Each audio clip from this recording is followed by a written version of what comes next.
tuonyesha yuko wapi soka na wenzake. Wako wapi kina Mdude? Manabii tuambieni tuamini.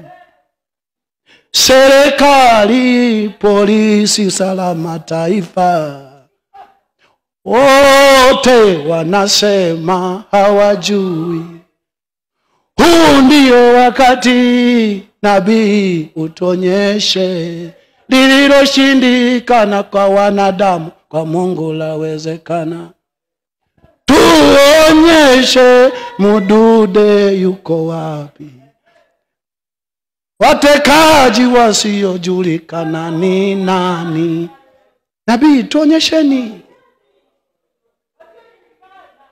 Msitutabirie mpira tu ambao na wakubeti wanabashiri. Bwana asifiwe.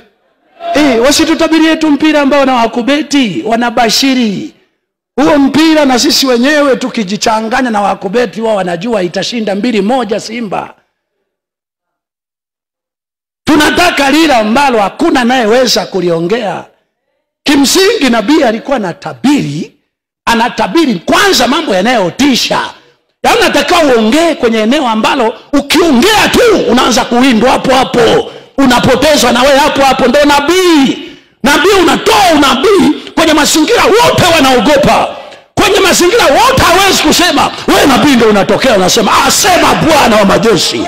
Hili jambo mnalojiuliza, anayenifanya ni fulani, yuko sehemu gani na amefanya pale na pale na kile kitu kiko kule.